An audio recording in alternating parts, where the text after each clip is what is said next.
niveau départemental de la MNT clôturera cette réunion. Donc, je vais laisser la parole à Stéphanie et je vous souhaite une bonne réunion à vous. Merci.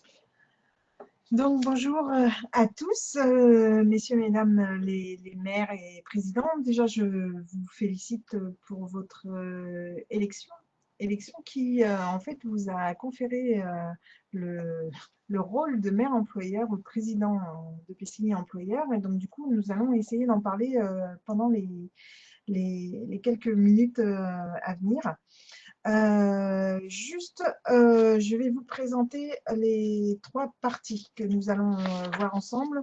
Dans un premier temps, on va voir la fonction publique territoriale, les chiffres clés et les grands principes, le maire employeur, l'environnement territorial RH et le rôle du maire employeur, pilote de la politique RH de la commune ou intercommunalité. Je vous propose qu'à chacune des trois parties, si vous avez des questions ou même en cours, n'hésitez pas à me les poser pour que ce soit interactif et que vous ne repartiez pas avec des questions en suspens parce que vous n'avez pas eu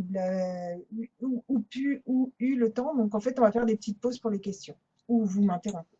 Donc, et du coup, pardon Stéphanie, je te coupe. Donc, je rappelle le chat pour les questions à droite. Sinon, vous levez la petite main si vous voulez prendre la parole et on vous donnera la parole. Donc, concernant la fonction publique, les grands chiffres, déjà, vous rappelez que vous n'êtes pas seul. Vous êtes 44 000 employeurs territoriaux. Quand j'entends employeurs territoriaux, c'est vous, maire, président de PCI, mais aussi les présidents des départements et des régions. La fonction publique territoriale, qu'on appelle communément FPT, est composée d'1,9 million agents territoriaux. Donc, ça pèse quand on vous regroupe tous. À savoir que vous êtes dans le bloc communal les plus gros employeurs puisque ça représente 1,3 million d'agents. Et je vous donne en 4 grandes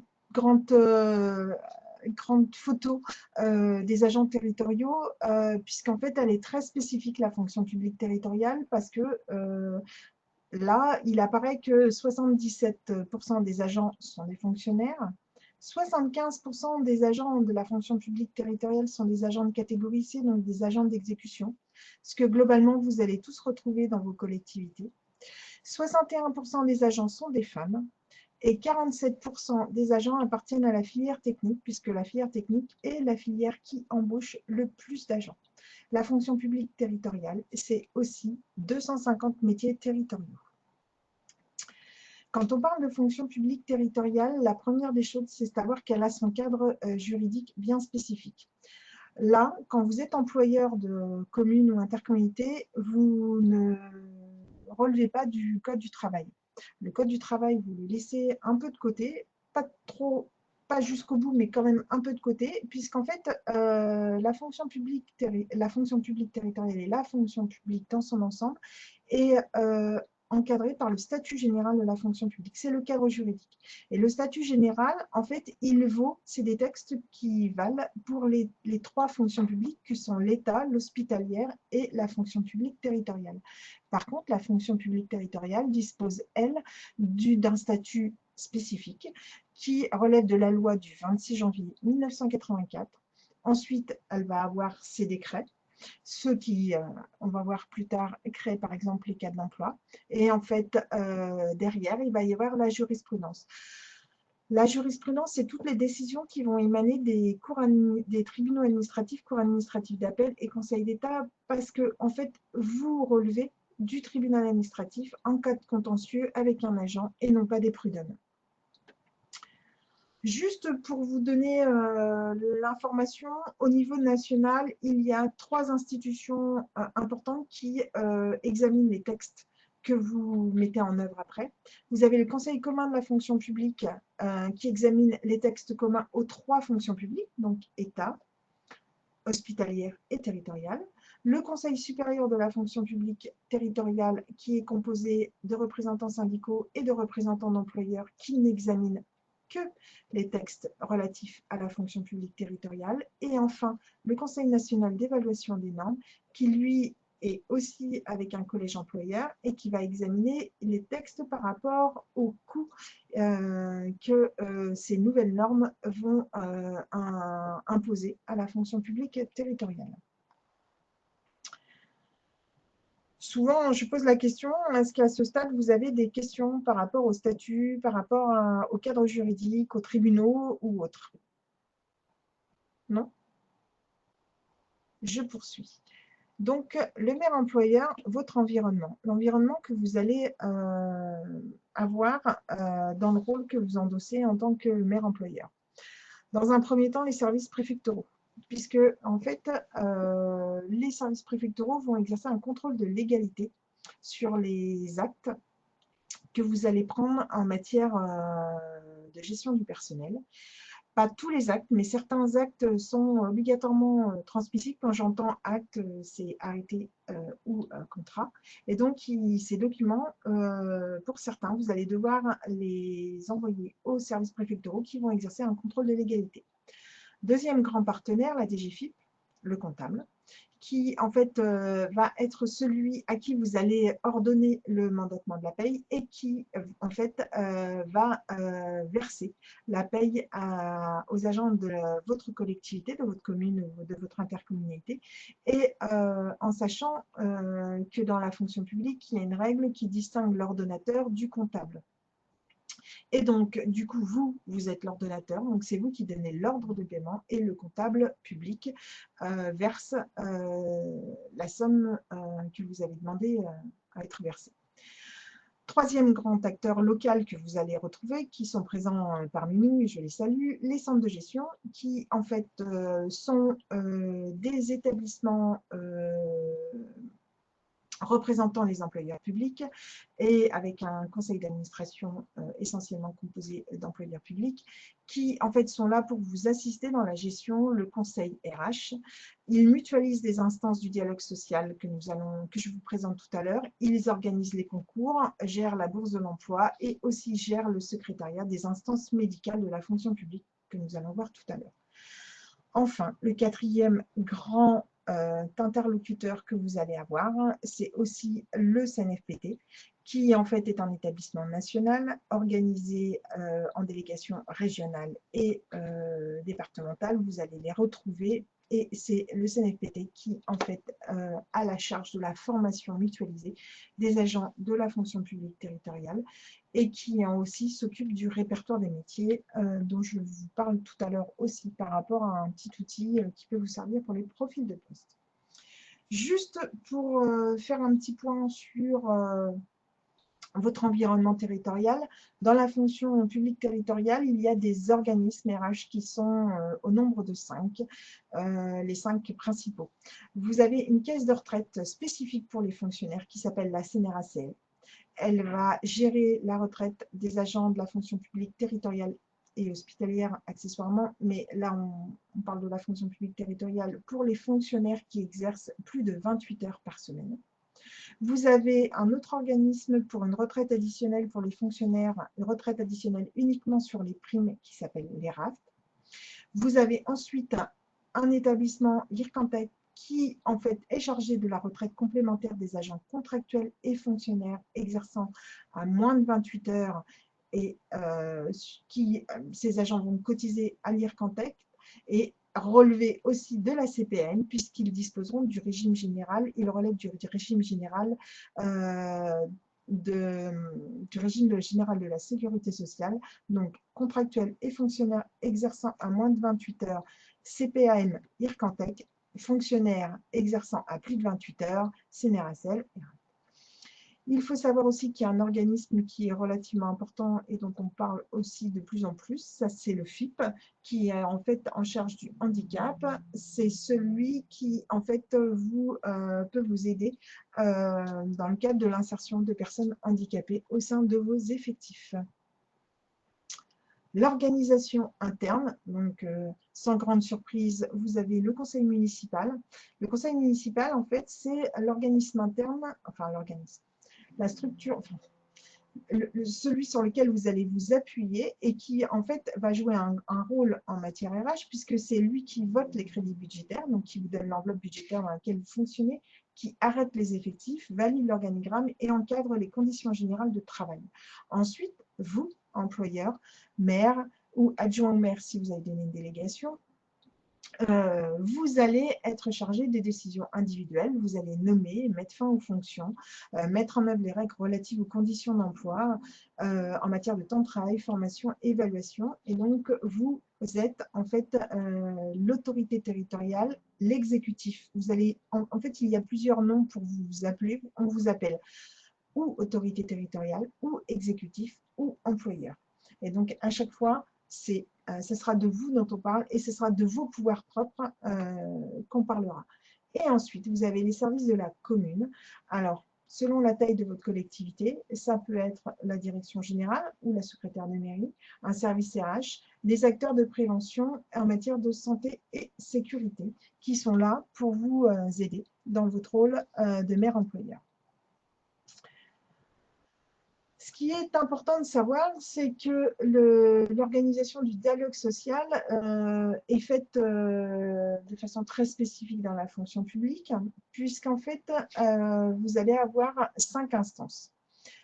L'instance qui s'appelle la commission administrative paritaire et qu'on appelle CAP examine les situations individuelles des fonctionnaires. Pour les contractuels, c'est une autre instance qui s'appelle la commission consultative paritaire, la CCP. Ensuite, au sein de chacune de ces deux instances, il va y avoir un conseil de discipline qui, en fait, va se mettre en place à partir du moment où il y aura des sanctions disciplinaires les plus importantes qui devront être soumises au conseil de discipline, qui sont des... le conseil de discipline est une instance qui émane de la commission administrative paritaire pour les fonctionnaires ou de la commission consultative paritaire pour les contractuels. Ensuite, nous avons le comité technique, qu'on appelle communément le CT, qui, lui, va examiner les questions d'ordre général des collectivités en ce qui concerne l'organisation et le fonctionnement des services. Et enfin, au sein du comité technique, vous avez un comité d'hygiène et sécurité de sécurité et des conditions de travail, CHSCT, qui examine les questions concernant la protection, la santé et la sécurité des agents. Ayez bien en tête ces 5 instances, puisqu'en fait, beaucoup des dossiers que vous allez mettre en place ou des mesures ou des décisions vont devoir être examinés au sein de ces instances du dialogue social. Je vous précise aussi, et je le précise ici, qu'en fait, selon la taille de votre collectivité et le nombre d'agents que vous employez, vous allez avoir vos propres instances ou vous allez relever du centre de gestion. Le centre de gestion, en fait, va avoir la charge d'organiser les instances du dialogue social et d'avoir les instances du dialogue social de vos collectivités pour les commissions administratives paritaires si vous avez moins de 50 agents.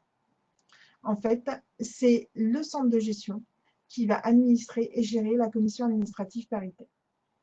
Pour le comité technique, en fait, c'est moins de 350 agents. L'organisme qui, en fait, le centre de gestion va en fait avoir la charge du comité technique pour les communes qui ont moins de 350 agents. Attendez, je viens de vous dire, elle m'a perturbée. Alors, les commissions administratives paritaires, excusez-moi, j'ai fait un gros bug là. Les commissions administratives et le centre de gestion, vous auriez pu me... Les commissions administratives paritaires, c'est moins de 350 agents. Les comités techniques, c'est moins de 50 agents. Excusez-moi, j'ai inversé les... Donc, en fait, pour votre collectivité, si vous avez plus de 50 agents, en fait, vous allez avoir la possibilité, vous aurez votre propre comité technique. Sinon, en dessous de 50 agents, c'est le centre de gestion. Pour les commissions administratives paritaire, c'est 350 agents. Si vous avez plus de 350 agents, c'est chez vous. Si vous avez moins de 350 agents, c'est le centre de gestion, avec la possibilité de vous affilier de façon facultative. Mais je pense que le centre de gestion reprend la parole après et vous expliquera ce qu'il vous propose comme service. Je vais vous parler maintenant de la typologie des emplois. Dans la fonction publique territoriale, en fait, vous allez devoir, au sein de votre commune ou votre interco, créer des emplois. Ces emplois, en fait, vous les créez au tableau des effectifs, c'est le conseil municipal qui les crée. Et quand vous les créez, il faut vous poser la question de savoir est-ce que vous créez un emploi à temps complet ou à temps non complet. Donc, temps complet, c'est quand il fait 35 heures semaine. Temps non complet, c'est quand il fait moins de 35 heures semaine. Et cet emploi, quand il est créé à temps complet ou à temps non complet, est-ce que c'est un emploi qui va être permanent ou un emploi non permanent? Donc, la typologie des emplois, en fait, c'est de mettre en place et de créer des cases dans lesquelles, en fait, vous allez prévoir le temps pour lequel il est créé et est-ce qu'il est permanent ou non permanent. À l'intérieur de ces cases, vous allez y nommer des agents. Vous pouvez y nommer deux types d'agents. Les agents de droit public, les fonctionnaires de moins de 28 heures ou de plus de 28 heures et des contractuels de droit public. Et vous allez aussi pouvoir nommer des agents de droit privé que sont les apprentis, les PEC, parcours emploi compétences ou encore, il en reste quelques-uns, il y a des contrats d'avenir.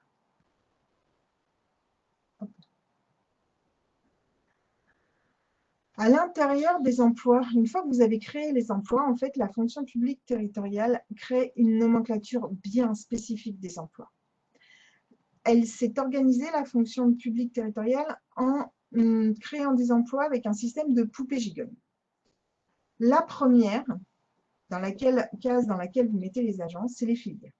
Les emplois de la fonction publique sont organisés par filière.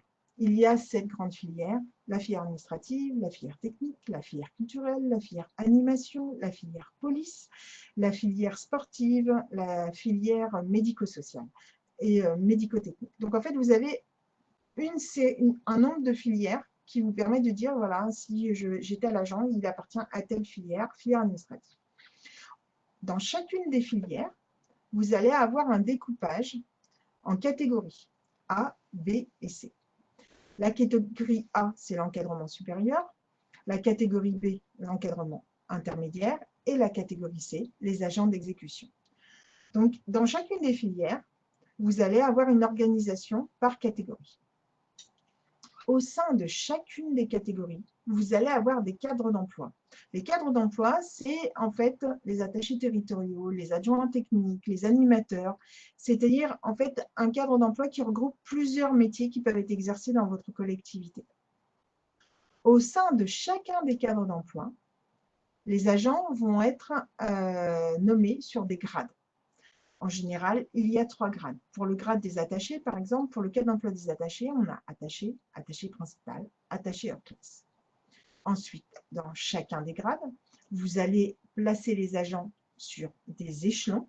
Donc, c'est une grille indiciaire dans laquelle il y a des échelons numérotés de 1 à 8, 1 à 10.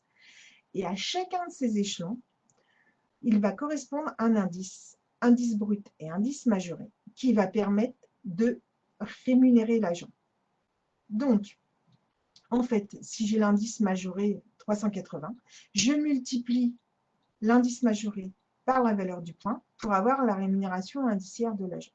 Donc, il faut que l'agent ait un indice pour être payé, que cet indice appartienne à un échelon, que l'échelon lui-même soit rattaché à un grade, que le grade soit lui-même rattaché à un cadre d'emploi, le cadre d'emploi appartient à une catégorie et la catégorie à la filière.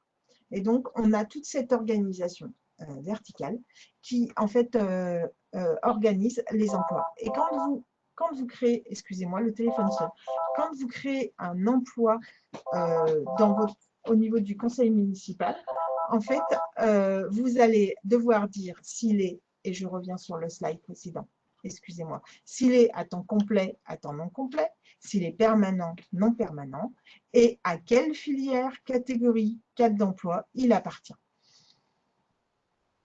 Ensuite, viennent les actes RH en tant que maire employeur. Vous avez 4 grands types d'actes, les délibérations du conseil municipal ou du conseil communautaire qui vont être des délibérations qui vont organiser les services, créer ou supprimer des postes, organiser le temps de travail ou mettre en place le régime indemnitaire, qui sont les primes c'est le conseil municipal qui va aussi définir les critères d'attribution des primes. Vous avez ensuite les conventions que vous signez quand le conseil municipal vous y a autorisé. Et en fait, vous, par rapport à vos pouvoirs propres, les arrêtés individuels que vous allez prendre en matière de nomination, d'attribution d'éléments de paye, d'autorisation de travail à temps partiel, de sanctions, de radiation des cadres. Et enfin, les contrats pour les contractuels. Je m'arrête quelques instants pour vous faire un petit focus sur le rôle spécifique en matière de maladie et de chômage du maire employeur. Le maire employeur, en fait, a cette spécificité, ou la fonction publique territoriale, d'avoir 2 systèmes d'auto-assurance. En matière de maladie, les agents relèvent, les fonctionnaires relèvent du régime spécial des fonctionnaires et non pas du régime général. C'est-à-dire que pour tout ce qui est la maladie, en maintien de salaire, ce n'est pas la sécurité sociale qui va prendre en charge les fonctionnaires, c'est l'employeur sur son budget propre. Ce régime un peu spécifique où en fait vous jouez aussi le rôle de la sécurité sociale quelque part, en fait s'appelle le régime d'auto-assurance pour la prise en charge des droits au titre du régime spécial des fonctionnaires. C'est-à-dire que quand un agent est malade, un fonctionnaire est malade, vous allez lui verser son salaire et non pas des indemnités journalières, et ça sera pris sur votre budget propre. Pour ça, en fait, vous avez, si vous le souhaitez, la possibilité de vous assurer totalement ou partiellement contre ce risque maladie, et on appelle cette assurance l'assurance statutaire. Il est très important de faire un diagnostic quand vous arrivez sur la sinistralité de votre collectivité et le coût de la maladie pour savoir si la couverture qui a été prise couvre le risque comme vous le souhaitez, si ça couvre tous les éléments de la maladie ou partiellement. Donc, c'est pas négligeable parce qu'en fait, sur un budget, ça pèse énormément. Donc, en fait, je prends le temps de vous expliquer ce petit focus puisqu'en fait, ça va être très important pour vous puisque ça va être une question importante quand vous allez arriver de savoir la manière dont vous assurez votre personnel en matière de maladie. La deuxième spécificité, c'est que les agents de la fonction publique territoriale, les agents que vous employez, fonctionnaires ou contractuels, en fait, c'est vous qui les assurez en matière de chômage. Et vous vous substituez quelque part à Pôle emploi. C'est-à-dire que quand un fonctionnaire n'est plus fonctionnaire et qu'il n'appartient plus à votre collectivité parce qu'il a choisi de faire autre chose ou parce que vous l'avez éradié, parce qu'il a fait une grosse faute ou autre, en fait, derrière, c'est vous qui allez être en charge de payer le chômage à la place de Pôle emploi. La petite spécificité à connaître, c'est que vous avez la possibilité aussi de vous assurer, entre guillemets, en matière de chômage, en passant une convention, une adhésion à Pôle emploi, mais dans ce cas, vous ne pouvez le faire que pour les agents contractuels. Vous aurez toujours à votre charge les agents fonctionnaires sur votre budget par rapport aux allocations d'aide au retour à l'emploi. C'est toujours la commune, vous, qui devrez prendre en charge le chômage des agents fonctionnaires. Les agents contractuels, si vous avez une adhésion, ce sera Pôle emploi qui leur paiera le chômage. Est-ce que vous avez des questions à ce stade? Oui? Non? Écoute, non, pour le moment. Je suis désolée, c'est moi qui ai perturbé Stéphane Nicolas en venant dans le bureau tout à l'heure. Et j'ai dit une grosse bêtise, hein, puisque j'ai confondu les là, seuils du coup, d'affiliation obligatoire des instances du dialogue social, mais le centre de gestion, elle reviendra très certainement dessus pour rétablir et revenir vous dire les conditions dans là, du lesquelles coup, vous je êtes pense que c'est affilié. intégré, là, du coup. Alors, je regarde, j'ai pas de questions. Pas de questions. Vous Pas de pouvez ouvrir questions? vos micros si vous voulez poser des questions oralement. On N'hésitez continue. pas, hein. Donc, je continue. Donc, le maire pilote de la politique RH de la commune. En fait, quand on dit que vous êtes pilote de la politique RH de la commune, concrètement, qu'est-ce que ça veut dire? Ça veut dire que vous allez devoir organiser les services et veiller aux conditions de travail. Vous allez devoir procéder à la nomination des agents. Vous allez veiller aux conditions d'exercice des fonctions des agents. Vous allez garantir et veiller au déroulement de leur parcours professionnel et procéder à la radiation des agents. Si on revient sur chacun des points, organiser les services et veiller aux conditions de travail. Qu'est-ce que ça veut dire? Donc, organiser les services, mais aussi conduire le dialogue social, veiller à l'organisation du temps de travail, veiller à la sécurité et à la protection de la santé des agents et assurer le respect des droits maladie des agents. Si je reviens sur chacun des points pour vous donner quelques notions clés. L'organisation des services, c'est un tableau des emplois. Donc, en fait, quand vous arrivez ou quand vous êtes en place, il est important d'avoir en tête le tableau des emplois qui va être le tableau qui, en fait, centralise vos postes budgétaires. Il est important d'avoir un organigramme qui affiche à la fois les activités internalisées, externalisées ou mutualisées. Il est important aussi pour vous de vous entourer d'une équipe de collaborateurs directs. Vous en avez deux. Les collaborateurs de cabinet pour la partie politique ou les emplois fonctionnels ou la secrétaire de mairie pour l'organisation des services administratifs.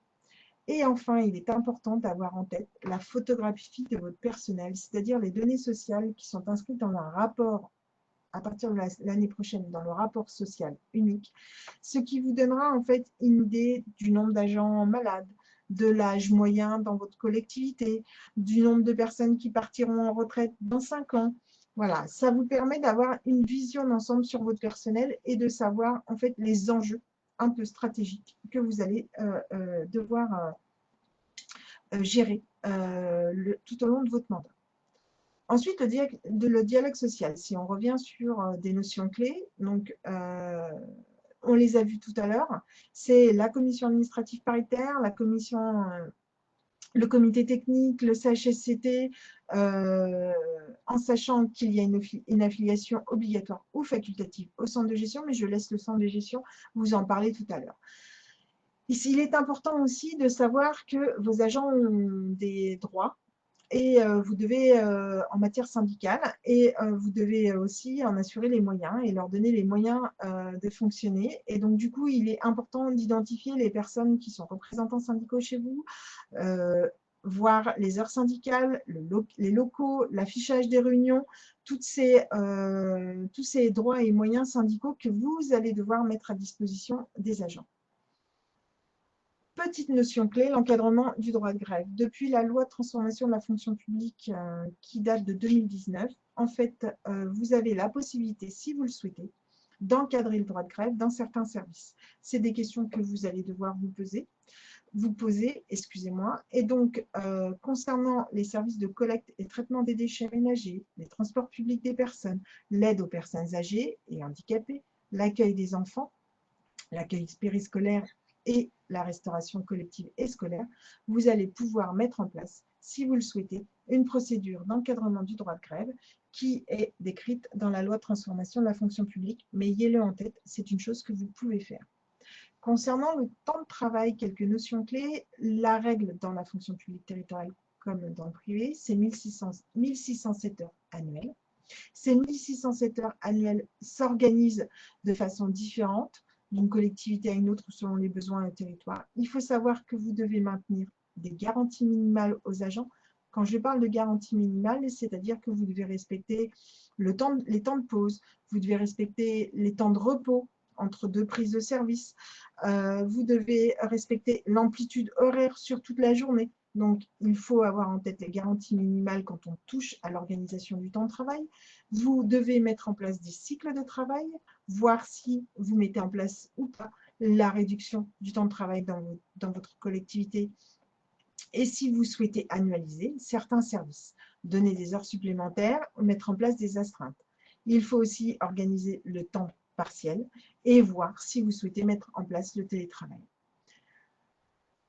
Dans le temps de travail, il y a différents congés. Donc, c'est aussi quand on touche au temps de travail, la manière d'aller voir comment sont autorisés ou combien disposent de congés annuels les agents, mettre en place des procédures par rapport aux congés familiaux, les autorisations spéciales d'absence des agents, des congés liés à la formation professionnelle ou à l'activité syndicale. Et enfin, important, avoir en tête la notion de compte épargne-temps, puisque quand on parle de temps de travail, il y a aussi le compte épargne-temps qui se met en place dans la collectivité. C'est une obligation de le mettre en place quand l'agent le demande. Il peut être monétisé ou pas, selon ce que vous voulez faire. En matière de sécurité et de protection de la santé des agents, il faut là que vous sachiez que vous avez exactement les mêmes obligations et responsabilités en tant qu'employeur que les employeurs du secteur privé et que les obligations sont issues du Code du travail. Ces obligations sont importantes, il faut que vous les ayez en tête puisqu'en fait, elles engagent vraiment beaucoup la responsabilité de l'employeur qui ne met pas en place tout ce qui doit être fait en matière de sécurité et de protection de la santé des agents. Pour vous aider, il y a des acteurs. L'assistant de prévention, l'ACFI, le conseiller de prévention, la médecine de prévention et le CHSCT. Et bien évidemment, en termes de conseils, souvent, les centres de gestion sont très présents sur ces questions. Les outils que vous devez mettre en place, le document unique, le registre de santé et de sécurité au travail et un registre qui s'appelle le signalement d'un danger grave et imminent. Et enfin, on en a beaucoup parlé lors de cette période de Covid, le droit de retrait. Quand vous n'assurez pas la sécurité et que l'agent se sent en insécurité ou en danger, il a la possibilité d'exercer un droit de retrait. Les notions clés concernant la maladie. Donc, je vous l'ai dit tout à l'heure, le maire employeur joue un rôle bien spécifique puisqu'il assure tout le régime spécial de la maladie des agents titulaires et en sachant aussi qu'il subroge souvent sur les agents contractuels par rapport au régime général et il octroie les différents congés des agents. L'organisation de la fonction publique territoriale en matière de maladie fait qu'on a des instances médicales.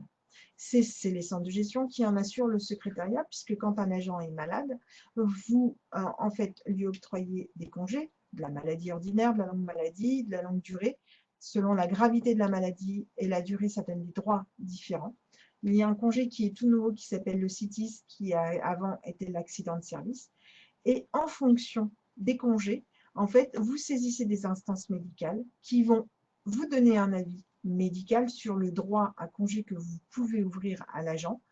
Concernant la maladie ordinaire, la longue maladie, c'est le comité médical. Concernant les accidents de travail ou la maladie professionnelle, alors le CITIS, c'est la commission de réforme. Il est important, et je le rappelle, d'avoir en tête l'assurance statutaire quand on parle de droit maladie des agents. Il y a aussi un nouveau congé qui s'est ouvert qui s'appelle la période de préparation au classement. Vous avez vu dans la présentation qu'en fait, il y a beaucoup d'agents qui sont sur des métiers dits difficiles avec de l'usure professionnelle. Donc, on a des difficultés avec l'allongement des carrières d'amener la totalité des personnes jusqu'à la retraite en exerçant le même métier. Et il est souvent et de plus en plus important dans la fonction publique de préparer le reclassement. C'est une période qui permet le reclassement sur une durée d'1 an de proposer à l'agent une reconversion. C'est sur votre budget propre. Vous êtes accompagné dans ce cas du centre de gestion et du CNFPT. Mais le mieux, c'est encore de faire de la prévention avant que cette période arrive pour permettre dès le début et avant que l'inaptitude de l'agent se mette en place, d'envisager une reconversion professionnelle avant même de passer par cette période de préparation au classement.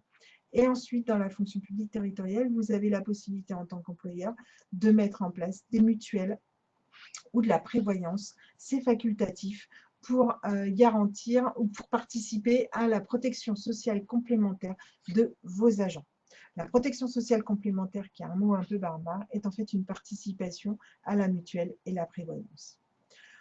Ensuite, vous avez l'obligation à la fonction publique de respecter des obligations liées au handicap et à l'égalité femmes-hommes. Tous les employeurs, enfin tous, sauf les employeurs qui emploient moins de 20 agents, mais une grande partie des employeurs ont l'obligation d'employer 6% de personnes en situation de handicap. Sinon, elles vont payer des pénalités.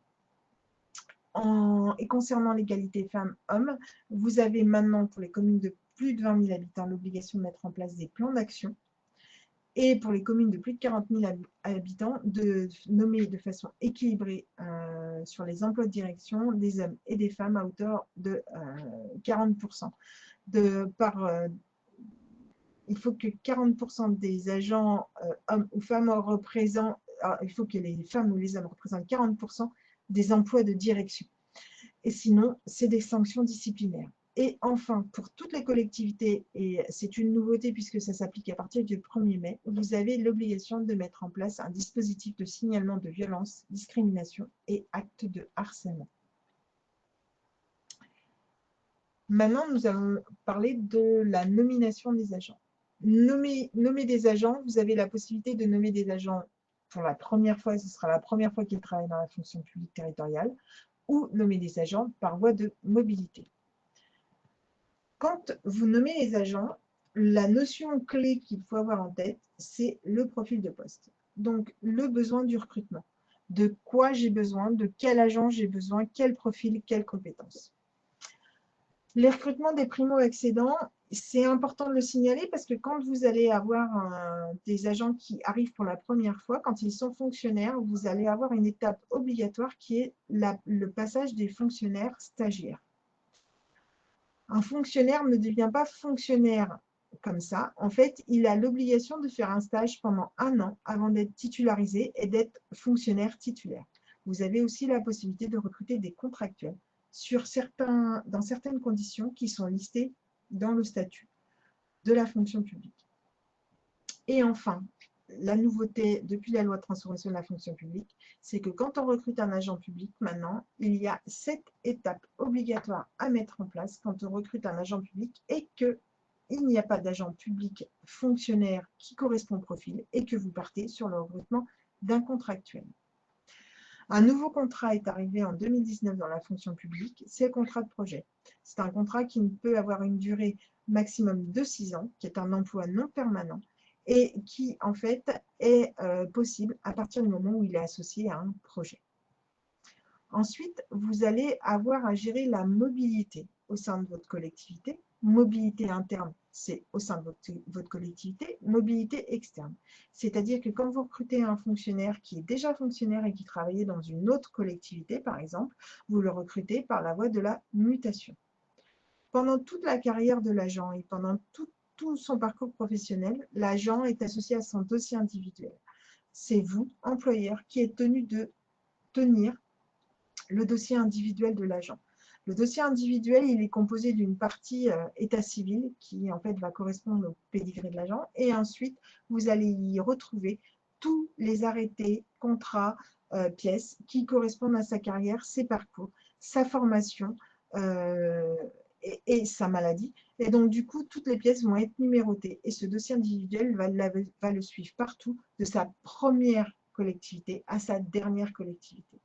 Et enfin, depuis l'année dernière, on a une bourse de l'emploi qui s'appelle la place de l'emploi public, qui permet de voir tous les postes d'emploi public, quelles que soient les 3 fonctions de la fonction, les 3 versants de la fonction publique que sont l'État, la territoriale et l'hospitalière.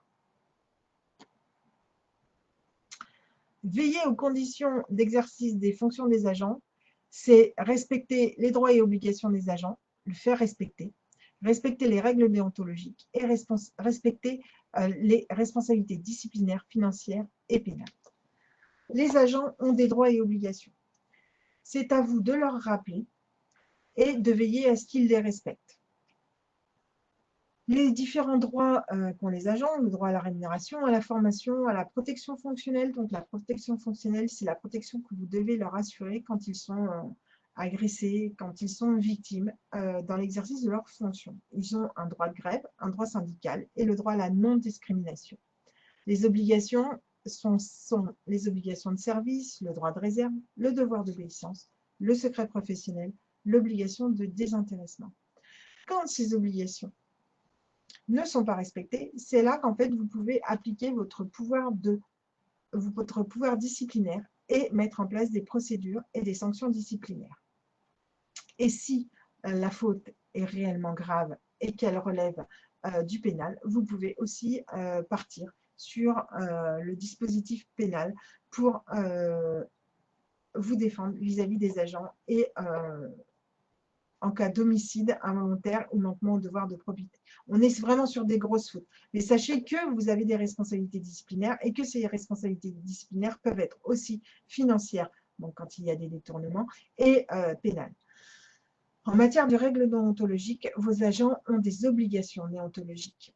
Donc, les différentes obligations déontologiques, vous ne pouvez pas les connaître et vous avez des acteurs pour vous aider. Le référent déontologue, qui souvent relève du centre de gestion puisque c'est des fonctions qui ont été mutualisées, et la haute autorité pour la transparence de la vie publique. Les grands principes de la déontologie, vous devez les faire appliquer et vos agents ont aussi des obligations en matière de déclaration. Pour les collectivités les plus importantes, c'est des déclarations d'intérêt et de patrimoine pour les agents qui ont des obligations de direction souvent. Et enfin, je vous rappelle juste que vous avez l'obligation de mettre en place la procédure de lanceur d'alerte. Vous devez veiller et garantir au déroulement des carrières de vos agents. C'est à vous que revient la dynamique des avancements et promotions. Pour l'avancement d'échelon, c'est automatique. L'avancement de grade et la promotion interne. Donc l'avancement de grade, on n'entend pas passer au grade supérieur. Et promotion interne, c'est souvent passer à un cadre d'emploi supérieur et souvent passer à une catégorie. On passe de B à A ou de C à B. Et on passe d'un cadre d'emploi au cadre d'emploi supérieur. Et donc, du coup, c'est vous qui, en fait, proposez et insufflez cette dynamique de parcours professionnel au sein de votre collectivité pour les agents. Et tout ça repose essentiellement sur l'entretien professionnel, l'entretien d'évaluation qui est annuel et que le N+1, donc le supérieur hiérarchique direct de vos agents, va devoir faire et sur lequel vous allez vous appuyer puisqu'il va, il va vous permettre de connaître la valeur professionnelle de vos agents et c'est sur cette valeur professionnelle que vous allez vous appuyer pour les avancements et les promotions. La rémunération et la politique d'action sociale. La rémunération. Elle est composée, elle n'est pas composée, on n'est pas payé par rapport au SMIC, on est payé par rapport à un traitement indiciaire qui correspond à la valeur du point multiplié par un indice de rémunération. Et donc, c'est de la rémunération dite obligatoire. Vous allez avoir réellement la main sur tout ce qui est la rémunération par les primes, ce qu'on appelle le RIFSEP. Et donc, c'est les primes qui vont être l'élément variable de votre collectivité et c'est vous qui allez impulser et appliquer la dynamique relative aux primes dans votre collectivité. Vous avez aussi la possibilité d'agir sur l'action sociale, les prestations et les modalités de mise en œuvre sont faites ou en direct ou par une association nationale ou locale. Les prestations, l'action sociale, c'est les tickets restaurants, les chèques vacances, la participation au centre de loisirs des enfants et autres. Donc, en matière de rémunération, c'est vous qui allez insuffler la rémunération et c'est vous qui allez faire des leviers. Vous pouvez faire une politique de rémunération égalitaire où tout le monde a un peu la même chose. Vous pouvez faire une politique de rémunération au mérite en actionnant le RIFSEP et la mise en place de primes au mérite. Vous pouvez avoir une politique de rémunération sociale avec les prestations, avec la protection sociale. C'est vous qui allez insuffler, en sachant que derrière, il va falloir avoir en tête que c'est des dépenses et que vous allez devoir connaître les impacts sur la masse salariale et sur toutes les dépenses de fonctionnement de votre personnel. Les dépenses de fonctionnement relèvent, on a une matrice budgétaire qui s'appelle la M14, et donc les dépenses de personnel sont inscrites au chapitre 12 de la section de fonctionnement du budget de la M14. Je vais vite, excusez-moi, mais il y a quand même énormément de choses à vous donner comme information sur le personnel.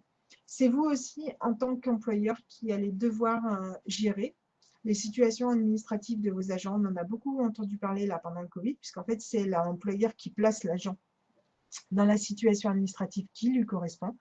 Il y en a 4 à connaître, 4 grandes situations ou positions statutaires, qui sont l'activité, le détachement, le congé parental et la disponibilité. Souvent, c'est l'activité que vous gérez. Et l'activité, au sein de l'activité, il y a différentes situations administratives qui sont ou en lien avec l'événement familial ou en lien avec la situation médicale, puisque quand un agent est en congé maladie, il est en position d'activité, même s'il n'est pas présent et qu'il est placé en maladie. L'activité, c'est aussi différentes positions en lien avec le temps de travail, le temps partiel par exemple, la formation avec des congés de formation, les activités syndicales et la mise à disposition si vous prêtez ou vous recevez le prêt de personnel d'autres collectivités. Enfin, très important, la formation. C'est vous qui impulsez et qui conduisez la politique de formation de votre collectivité. Il y a des formations professionnelles obligatoires et des formations professionnelles facultatives. Important à connaître comme notion, le compte personnel formation. Le compte personnel formation, c'est un compte que chacun de vos agents a, qui est abondé tous les ans d'un certain nombre d'heures. Et en fait, il faut essayer à minima de l'encadrer pour que vous ne soyez pas submergé de demandes, parce que c'est sur votre budget propre que les agents pourront bénéficier des formations au titre du compte personnel formation. Et enfin, très important, tout ça, vous le mettez dans un plan de formation qui, en fait, va vous permettre de planifier la formation de vos agents et gérer les priorités ou les afficher. Enfin, vous procédez à la radiation de vos agents. Procéder à la radiation des agents, c'est par exemple le plus souvent les radier pour la retraite, mais ils peuvent démissionner, ils peuvent abandonner leur poste, vous pouvez les révoquer suite à une faute disciplinaire assez importante, les licencier ou ils peuvent décéder. Donc c'est vous, employeur, qui allez devoir prendre les décisions de radiation. Quand on est radié des cadres, on perd le statut de fonctionnaire. Et donc, on perd le statut et on ne relève plus du régime spécial des fonctionnaires. On revient au régime général.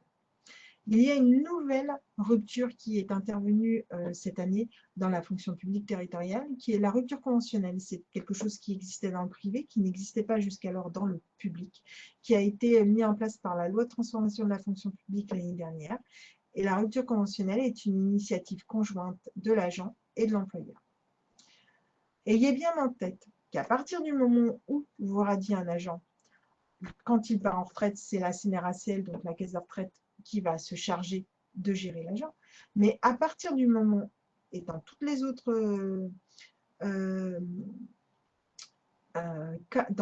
cas de radiation que je vous ai évoqués, sauf le décès, derrière, vous allez aussi jouer un rôle en tant qu'ancien employeur vis-à-vis de vos anciens agents, puisque derrière, vous allez devoir verser les allocations chômage, donc ça veut dire calculer les versets.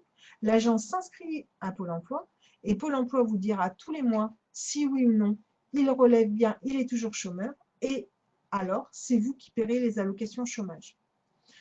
Vous avez, n'oubliez pas, la possibilité d'adhérer à Pôle emploi uniquement pour les contractuels en passant une adhésion avec Pôle emploi. Et vous devez aussi, quand vos agents quittent la fonction publique, n'ont plus le statut de fonctionnaire, leur assurer la protection du régime général pendant 1 an à l'issue de la radiation.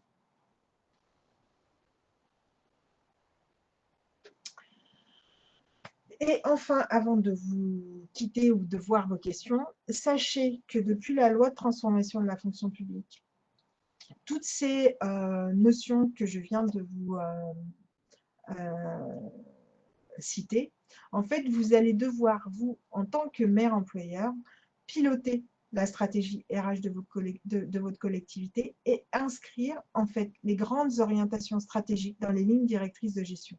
Vous allez devoir, dorénavant, formaliser vos politiques en matière de recrutement, en matière de formation, en matière de rémunération, en matière de parcours professionnel, d'avancement, de grade, de promotion interne, affichez vos orientations stratégiques et la manière dont vous impulsez et vous mettez en place la politique RH de votre collectivité. Je pense que je vous ai un peu peut-être assommé de toutes ces notions, mais au fil du temps, elles vont arriver assez rapidement. Mais il faut vraiment que vous ayez en tête que vous êtes employeur et que votre rôle d'employeur va vous obliger à vraiment gérer et organiser la gestion de votre personnel au sein de la collectivité. Il y a une question, Stéphanie, Oui. de monsieur ou madame Torel. Ah, monsieur, pardon. Est-ce que vous voulez la poser oralement? Oui, bonjour, Jean-Charles Torres, Bonjour. adjoint à Saint-Étienne. On parlait de rupture conventionnelle. Oui. Dans ce cas-là, l'employeur est-il tenu de verser une prime ou un quelconque dédommagement? Alors, dans le cadre d'une rupture conventionnelle, oui. Il y a des sommes, il y a un décret qui encadre la rupture conventionnelle et il y a un décret qui encadre les indemnités de rupture conventionnelle en sachant qu'il y a un plancher et un plafond. D'accord. Et je prends par exemple, puisque hier j'étais au conseil communautaire, un agent par exemple qui s'en va, mais dans une autre région. Est-ce que la communauté de communes locale doit-elle verser obligatoirement ce genre de prime? Ah non, alors, vous ne versez l'indemnité de rupture conventionnelle que quand vous acceptez la rupture conventionnelle. Et en fait, la rupture conventionnelle fait perdre à l'agent titulaire ou agent contractuel en CDI le statut de fonctionnaire. Mais vous n'avez aucunement l'obligation d'accepter. À partir du moment où vous acceptez la rupture conventionnelle, vous avez l'obligation de verser une indemnité de rupture conventionnelle. Mais l'agent qui part chez d'autres employeurs, il y a plein de possibilités. Ça peut être une mutation parce qu'il part travailler pour un autre, donc c'est dans le cadre d'une mutation. Ça peut être une disponibilité parce qu'il part travailler dans le privé. Ça peut être un détachement quand il est fonctionnaire. Ça peut être un détachement parce qu'il part travailler à l'État. En fait, il n'y a aucune obligation pour l'employeur d'accepter la rupture conventionnelle. Et l'agent a plein d'autres possibilités pour bouger, autre que la rupture conventionnelle. Et dès l'instant où l'employeur a accepté cette rupture conventionnelle, il est bien tenu de verser une prime ou un Oui, ouais, une indemnité et cette indemnité comprend un plancher, un montant plancher et un montant plafond. D'accord, je vous remercie. Et après, vous lui payez le chômage. Hein. Ah oui, plus chômage, d'accord. Ah oui, oui, parce qu'en fait, ayez bien en tête qu'à partir du moment où vous radiez un agent, sauf en cas de décès ou en cas de retraite, derrière, vous aurez toujours, à part s'il est contractuel et que vous avez une convention avec Pôle emploi, vous aurez toujours derrière la charge du chômage et de la protection sécurité sociale. C'est-à-dire que si vous faites une rupture conventionnelle avec une agente et que l'année d'après, elle est enceinte, c'est vous qui paierez congé de maternité du fonctionnaire. Vous lui verserez les indemnités journalières au même titre que la sécurité sociale parce que pendant un an, en tant qu'employeur public, vous êtes tenu d'assurer les indemnités du régime général à vos anciens agents. Pendant un an. Pendant un an. D'accord. Donc, vous lui payez le chômage et vous lui payez aussi les indemnités journalières. Quand elle y ouvre droit, si elle est malade ou si elle est enceinte. Donc, en fait, quand on aborde la question de la rupture conventionnelle, ayez bien en tête qu'il y a le coût de la rupture par rapport à l'indemnité. Et après, il y a la prise en charge de l'agent en tant qu'ancien agent vis-à-vis du chômage et de la sécurité sociale. Merci beaucoup. Alors, avant de passer au centre de gestion, est-ce qu'il y a d'autres questions pour Stéphanie Collin? Non? Ok, bah alors on Bah peut. alors, Bah, c'est sans doute que c'était clair, j'imagine. non, je pense que c'était dense. C'est ça, c'est dense, oui. Mais par contre, l'AMF reste à votre disposition, mesdames et messieurs les maires et présidents, pour toute question, si vous avez des questions en lien avec le personnel. Bien, normalement, alors, vous pouvez, alors, je sais pas, Cyril, c'est ça, Cyril? Cyril Devandeville, oui, tout directeur du centre de gestion. Il doit pouvoir partager son écran, normalement. Normalement, c'est parti. Pour le moment, c'est vous qu'on voit, mais C'est bien. C'est bien, Ça voilà. nous fait l'occasion de vous voir. Je crois que je ne suis jamais allée dans votre département encore. Eh bien, ça sera l'occasion, puisque cet été, il faut rester en France, de venir dans les Deux-Sèvres. Ça va venir dans les lycées. Bien, eh bien, écoutez, bonjour à toutes et à tous, mesdames et messieurs les maires, mesdames et messieurs les présidents, mesdames et messieurs les adjoints et les conseillers municipaux présents. Également vous féliciter de votre élection, de votre réélection euh, pour cette fonction, oserais-je dire, cette mission passionnante mais parfois déconcertante d'élu local. Et de remercier aussitôt l'association des maires de permettre au centre de gestion d'intervenir aujourd'hui, et puis de croiser notre regard sur le sujet qui nous occupe, le maire employeur, avec nous.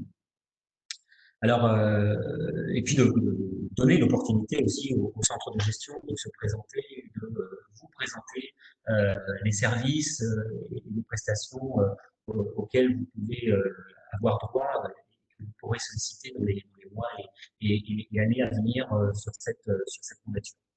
Alors, peut-être avant de parler du centre de gestion et dans le prolongement de ce qui a été dit par l'association des maires de France, peut-être aussi rester sur la notion de maire employeur ou président employeur. Je vais conserver maire employeur par quantité de langage. À mon sens, c'est d'abord intégrer ou appartenir à un système à décision complexe. Vous avez pu le constater avec ce qui vous a été présenté préalablement, avec des modes de fonctionnement théoriques qui sont bien en place, un cadre juridique qui peut parfois être considéré comme pesant, mais aussi autant de réalités pratiques que de collectivités, en fonction des tailles, en fonction des cultures territoriales et locales. Donc, Excusez-moi, mais on a, alors je ne sais pas si c'est le cas pour tout le monde. Ah bah oui, apparemment, on entend très mal et le support, il est, voilà, là il y a un petit carré. L'image n'était pas très complète. Vous êtes avec quel outil audio? Vous avez quoi comme casque? j'ai pas de casque, j'ai pas de casque. Ah, Tout le monde m'entend mal? là, ça va. Alors, ce qu'on peut vous conseiller à tous, c'est de ne pas afficher les vidéos. On gagnera de la bande passante comme ça. Peut-être que ça améliorera un petit peu le débit. De ne pas afficher vos vidéos, de désactiver vos vidéos. Désactiver. Et de désactiver vos sons aussi, si c'est possible. Voilà. Monsieur Cohen, par exemple, vous pouvez peut-être enlever votre vidéo en cliquant sur la webcam. Je vous assure, on gagne en bande passante en faisant ça. Hein. Voilà, pardon de vous avoir interrompu, mais je n'étais pas la seule, visiblement, à avoir un son inaudible. Ok. Alors, je vais essayer de parler de vous un peu plus fort ou un peu moins fort, on avisera. D'accord. Ok, très bien. Alors, un système à décision complexe, comme je le disais, des fonctionnements théoriques, certains vous ont été rappelés, mais également des réalités pratiques qui obligent à partager la gestion des ressources humaines dans nos collectivités, en tout cas en assurer un véritable pilotage, et ce d'autant plus qu'on est dans un environnement financier, en tout cas le mandat qui s'ouvre s'inscrit dans un environnement financier budgétaire particulièrement contraint. Le précédent l'était également, beaucoup plus d'ailleurs que les mandats antérieurs.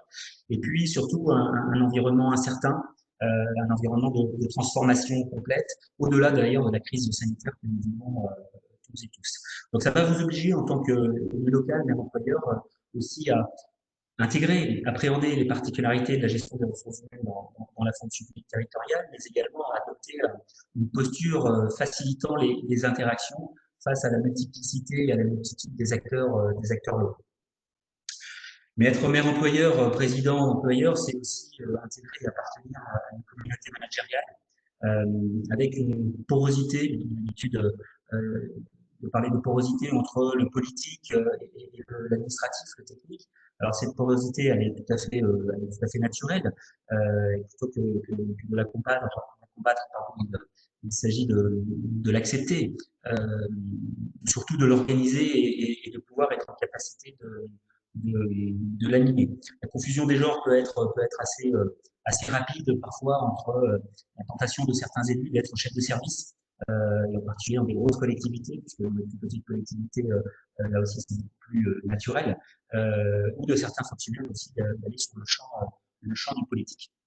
Donc l'enjeu, c'est de bien connaître le périmètre de chacun pour limiter autant que faire se peut la zone grise, c'est-à-dire cet interstice entre le politique et le technique. Le meilleur employeur dans ce contexte-là, c'est non pas un manager, mais surtout le manager de la proximité, de l'immédiateté et donc de la permanence. Donc clarifier les attentes mutuelles qui sont d'ailleurs souvent imprécises et qui sont, comme je le disais, liées à des flux de relations nombreuses, croisées parfois et hétérogènes. En ce début de mandat, tout l'enjeu, pour vous, c'est d'amorcer, d'engager une vraie réflexion sur le positionnement de chacun dans la vie de vos collectivités et de commencer à construire des relations constructives pour qu'elles soient pérennes sur les mois à venir et puis qu'elles puissent aussi créer les conditions de mener des actions ensemble au service des habitants et des actions qui soient surtout efficaces. Alors, point d'avancement du diaporama.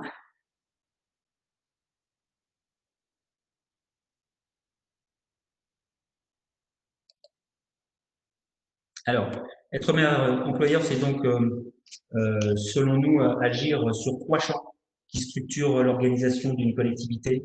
D'abord, sur la vision globale pour déterminer le sens de la mission des différents acteurs, qui est la mission des élus, comme je disais, qui est la mission de l'administration, et pourquoi construire ensemble est si important. Le deuxième champ, c'est celui de l'organisation du travail, pour déterminer les modalités pratiques du travailler ensemble, articuler la concertation, la décision, comment finalement travailler ensemble au quotidien. Et puis, le troisième champ, c'est celui de la relation entre les personnes. Pour en comprendre en fait les enjeux formels et informels, les relations individuelles sont-elles nécessaires? Elles le sont, mais quel est le bon équilibre et comment on gère les situations de conflit et de tension qui ne manquent pas d'arriver. Voilà pour les 3 champs d'intervention. Sur le sens, l'enjeu c'est de pouvoir fixer un cap et une stratégie à moyen et long terme. Sens et vision politique sont essentiels pour déployer des projets et des actions sur votre territoire. Le cap, il est à fixer bien évidemment en début de mandat, mais il n'est pas forcément définitif. Il doit même évoluer au regard de nouveaux choix que vous allez faire et au regard aussi de l'évolution de l'environnement législatif, normatif, financier, sociétal que vous allez rencontrer dans les prochaines semaines. L'idée donc de structurer une ligne directrice commune et de fédérer autour de cette ligne directrice l'ensemble des acteurs de votre collectivité. Au-delà de ce cap, c'est aussi permettre à l'administration une certaine forme d'acculturation, de pouvoir être en capacité de traduire les objectifs politiques et de les mettre en œuvre. Et c'est là qu'il est important de pouvoir définir en amont le rôle et le périmètre de chacun, avec vous voyez, une proposition assez simpliste peut-être, comme ça, mais qui est finalement assez significative aux élus, la maîtrise d'ouvrage et à l'administration de manière générale, la maîtrise d'œuvre. L'administration, grâce à sa connaissance de l'historique de la structure, d'une manière générale, elle était là avant vous, d'une manière générale, on a aussi l'habitude de dire qu'elle sera là après vous. Elle doit vous apporter une expertise de conseil, bien évidemment, pour déployer, sécuriser vos actes et vos projets, mais aussi elle doit être en capacité de s'adapter aux changements que vous allez vous proposer et être en capacité ainsi de vous proposer des alternatives viables. Donc il y a une vraie complémentarité, c'est tout l'enjeu de ce document-là, une vraie complémentarité à construire entre vous pour produire du bien commun et puis réussir dans votre mandat et vous allez vous en apercevoir comme un véritable enjeu de livrer les projets en temps et en lieu. Sur l'aspect pratique, sans que ça soit véritablement exhaustif, évidemment, et puis ça doit être adapté à la taille de la collectivité ou à la culture de la collectivité. Quelques outils de début de mandat qui pourraient vous être proposés. un séminaire, un séminaire, c'est un bien grand mot parfois, mais en tout cas, une réunion avec les élus, avec les agents, avec les élus et les agents, le cas échéant avec un animateur, justement pour partager un certain nombre d'orientations et puis commencer à transformer votre programme de mandature en véritable projet de mandature, passer de la profession de foi à un document plus opérationnel, même s'il en conserve une coloration politique, et puis susciter aussi la rédaction dans vos services d'un véritable projet d'administration. Ça veut dire qu'il faudra aussi faciliter les échanges en sanctuarisant un certain nombre de rencontres, qu'elles soient formelles ou informelles. L'enjeu pour vous, c'est de vérifier au fil de l'eau la cohérence entre vos orientations, vos choix politiques et les actions qui sont menées, avec en première intention la nécessité de valoriser les premiers succès pour aussi asseoir la confiance avec vos équipes. Voilà, sur le sens, évidemment, vous m'interrompez si vous avez des questions au fur et à mesure. Sur l'organisation, sur la méthode, comme je le disais tout à l'heure, l'un des premiers enjeux, c'est d'organiser le périmètre respectif du politique et de l'administration. C'est ajuster les interactions entre les uns et les autres dès le début de mandat et puis s'autoriser à les repenser, à les réguler tout au long du mandat. Donc, c'est la question des délégations, par exemple. Mais c'est aussi d'appréhender correctement comment, dans votre organisation, les décisions sont prises. Par quelle voie, selon quelle procédure, avec quels acteurs. Et en rappelant une chose, ça a été dit tout à l'heure, il n'y a pas de relation hiérarchique d'un point de vue strictement juridique entre les élus et les services au-delà de la relation hiérarchique du maire et du président. Le maire et le président sont seuls dépositaires du pouvoir disciplinaire, du pouvoir de nomination, et celui-ci n'appartient pas aux autres élus, avec lesquels la relation est de nature purement fonctionnelle, c'est-à-dire qu'elle est liée aux activités exercées, à la transmission des informations et à la mise en place du travail collaboratif. Tout ça vous permettant aussi de construire ce fameux binôme maire DG, maire secrétaire de mairie, en tout cas ce couple dont on parle, qui doit piloter à la fois le projet politique et à la fois le projet d'administration. Articuler la concertation et la décision, c'est aussi se conformer à des procédures, une trame commune, en tout cas les instaurer, les appliquer, et puis se donner la possibilité de construire des procédures d'urgence, notamment pour prendre des décisions immédiates sans concertation et d'en appréhender aussi les modalités d'information dans l'organisation. Partager à minima aussi les décisions dites informelles, celles qui peuvent être prises en off, dans les couloirs, entre deux portes, sur des déjeuners de travail, etc. Pouvoir identifier comment on diffuse ces décisions en off dans l'organisation. L'enjeu, bien évidemment, de travailler ensemble au quotidien. Vous allez être face à des pratiques culturelles et professionnelles qui vont être différentes. Donc, il y a nécessité d'harmoniser un mode de travail spécifique. Sur les quelques outils pratiques de début de mandat sur la question de l'organisation et les méthodes, là aussi, sans que ça soit exhaustif et sans que ça soit forcément duplicable à votre réalité, planifier un programme de formation pour les élus, informer, expliquer avec un livret d'accueil, partager l'organigramme, ça a été dit tout à l'heure, discuter du règlement intérieur de votre conseil municipal, mais au-delà du conseil municipal, pouvoir aller pourquoi pas sur un guide des procédures, rédiger et partager une charte de fonctionnement, identifiant les organes de décision formels, mais également ceux qui sont plus informels lors que vous travaillez sur du projet, etc. etc. Donc, autant d'outils que vous pouvez, dès le début de ce mandat, pouvoir mettre en place et sur lesquels le centre de gestion peut aussi vous accompagner bien évidemment. Sur les relations individuelles, cadrer les relations pour anticiper d'éventuelles dérives, je n'insisterai pas, je l'ai évoqué, l'idée de chercher et de trouver le bon équilibre propre à chaque collectivité, le bon équilibre entre les pouvoirs et le rôle de chacun. Et c'est en soi un véritable challenge. La vie d'une collectivité, comme toute organisation humaine, elle peut être parfois tumultueuse. Et évidemment que des conflits vont apparaître s'ils ne sont pas déjà dans vos organisations. Et de ce fait-là, les hiérarchies sont importantes parce que ce sont les hiérarchies que vous allez pouvoir mettre en place qui vont vous permettre d'arbitrer un certain nombre de situations de tension et de conflit, de jouer aussi ici ou là le rôle de régulation et de médiation. En tout cas, l'enjeu, c'est aussi d'être attentif aux signaux faibles de vos organisations, aux alertes qui vous sont envoyées et aux tensions plus ou moins naissantes. Là aussi, sur les relations individuelles, quelques outils pratiques. Au début de mandat, organiser et partager des formations dédiées sur la communication, techniques d'entretien notamment, mettre en place et communiquer sur des espaces, des lieux d'échange, de régulation, voire de cadrage, utiliser et former aux techniques de résolution de conflits, avec le dialogue interne ou par le recours à un tiers extérieur et affirmer le positionnement, je vous le disais tout à l'heure, et l'engagement des différents acteurs hiérarchiques de votre collectivité. Donc voilà, beaucoup de choses qui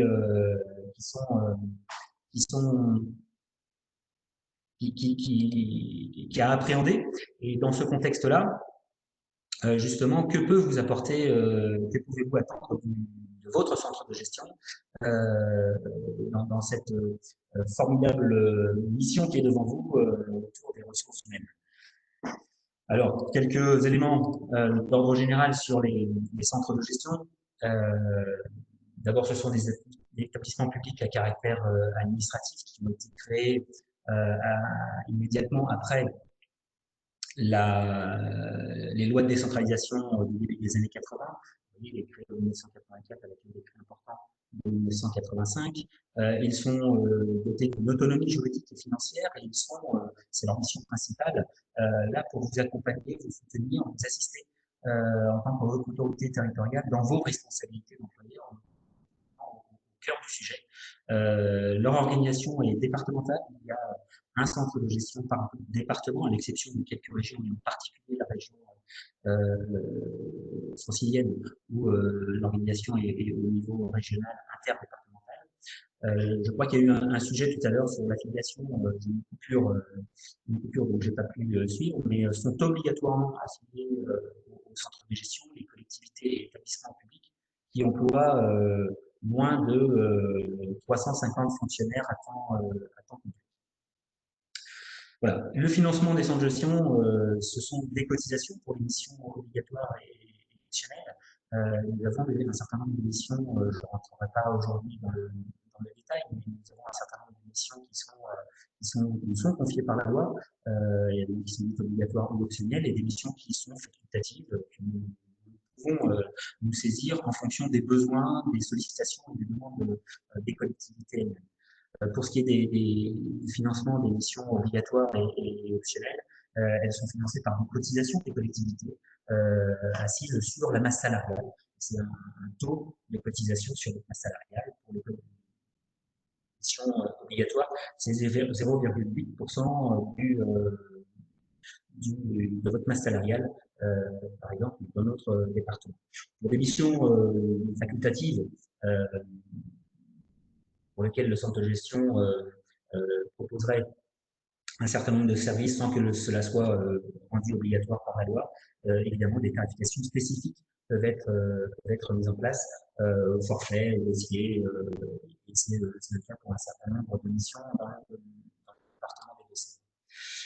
Le centre de gestion en photographie, quelques chiffres clés, c'est 42 administrateurs, donc vos représentants, des maires, des présidents, vice-présidents, des adjoints, des conseillers municipaux aussi, 21 élus titulaires qui composent le conseil d'administration et 21 suppléants, avec 42 remplaçants. Ça, c'est pour l'élection au conseil d'administration. Vous allez être amené à voter dans les prochains mois, puisque le renouvellement du conseil d'administration du centre de gestion des Deux-Sèvres, comme tous les centres de gestion de France, va devoir intervenir avant le 28 octobre de cette année. C'est-à-dire qu'autour du 20 octobre, je pense, les maires et présidents d'établissements publics locaux vont être amenés à désigner les élus qui vont les représenter au sein du conseil d'administration dans les 6 prochaines années. Il y a un vice-président aujourd'hui depuis 2001, il y a un président, pardon, aujourd'hui depuis 2001, le président du centre de gestion est Léopold Moreau, maire de Saint-Exupéry, 4 vice-présidents et un secrétaire. L'équipe est composée d'une quarantaine d'agents, comme vous le pouvez le voir, soit un agent du centre de gestion pour environ 200 agents territoriaux accompagnés, une quarantaine d'agents dans différents services, on va le voir. Notre budget est relativement consacré à fonctionnement, nous ne sommes pas une structure d'investissement. Le budget s'élève à entre 11 et 12 millions d'euros, avec une particularité, c'est que 70 à 80% de ce budget est fléché sur le service intérim, qui est un gros service dans le département des Deux-Sèvres, puisque nous faisons aux alentours de 600 à 650 contrats par mois sur l'ensemble des collectivités de notre département, y compris des collectivités, les plus importantes qui ne seraient pas affiliées au centre de gestion, je pense de la Ligne de Niort ou du département des Deux-Sèvres, qui sollicitent et ont recours aux services intérim de manière importante pour leurs besoins en personnel. 370 environ collectivités et établissements affiliés de notre département, 2 établissements affiliés volontaires, la communauté d'agglomération du Bocage-Bressuret qui fait le choix de rester avec le centre de gestion pour mission obligatoire et optionnelle, alors même que ces effectifs dépassent le seuil de 350, et puis le SDIS pour ses personnels administratifs et techniques. Vous voyez, la typologie des collectivités est essentiellement sur des collectivités de taille modeste, moins de 1000 habitants, voire même moins de 500 habitants. On vous accompagne dans la gestion de près de 8000 agents, à la fois des fonctionnaires, et vous voyez le chiffre est en évolution à loin de 15% de contractuels. Sur l'ensemble de nos missions, je ne vais pas forcément toutes les citer, mais vous donner à voir quelques clés et quelques grandes prestations et services sur lesquels nous sommes susceptibles de vous accompagner. Donc, d'une manière générale, nous sommes à vos côtés pour vous apporter un soutien technique, une expertise et un conseil pour tout ce qui concerne les ressources humaines. Historiquement, traditionnellement, c'est la gestion statutaire des carrières. Aujourd'hui, on appréhende l'ensemble des champs qu'une direction des ressources humaines pourrait appréhender à vos côtés. L'aspect statutaire, bien évidemment, mais également l'aspect managérial ou organisationnel de votre collectivité. Nous sommes le premier outil de mutualisation de la fonction RH à l'échelle départementale. Et nous avons un certain nombre de missions qui sont mutualisées à l'échelle de l'ensemble des collectivités affiliées. Je prends 3 exemples même, qui sont dans les prestations mutualisées en bas à droite du support que vous ai présenté. D'abord, ça a été évoqué tout à l'heure, l'assurance des risques statutaires du côté de la collectivité qui s'assure pour les cas d'absentéisme de son personnel. Nous portons un contrat groupé à l'échelle du département sur ces risques-là. Contrat qui vient juste d'être renouvelé d'ailleurs sur ce début d'année. Notre partenaire est la Sofaxis et CNP en la matière. Mais également, et je laisserai Mathieu Tanguy en parler plus précisément, la convention de participation de prévoyance, là, du côté des agents qui s'assurent également sur les risques auxquels ils peuvent être confrontés, notamment garantie de maintien de salaire par rapport à des situations d'absentéisme, et pour lesquelles vous pouvez aussi financièrement partiellement les soutenir. Donc là aussi, une convention de participation à l'échelle du département qui est portée par le centre de gestion. On assure l'interface administrative et juridique de cette convention votre compte. Donc je laisserai M. Tanguy en parler, puisque notre partenaire privilégié en la matière est la MNT, Mutuelle Nationale. Troisième sujet sur lequel je peux peut-être insister, c'est le RGPD. Derrière cet acronyme, il y a le règlement général, c'est un règlement européen, le règlement général de protection des données à caractère personnel. Là aussi, un sujet complexe d'un point de vue technique, d'un point de vue juridique, sur lequel nous avons été sollicités par un nombre de collectivités pour engager une réflexion à l'échelle du département. Alors, ce dossier a accusé quelques retards, mais j'espère qu'il devrait pouvoir voir le jour d'ici la rentrée de septembre, puisque nous sommes dans la phase de finalisation de la procédure de marché et de consultation, et puis le CAO devrait se réunir au début du mois de juillet pour entériner un certain nombre de choix sur les prestataires susceptibles de nous accompagner sur cette mise en conformité au titre du RGPD. Donc, un outil d'utilisation à l'échelle départementale de la fonction RH et en même temps un outil d'appui à la modernisation de la fonction territoriale.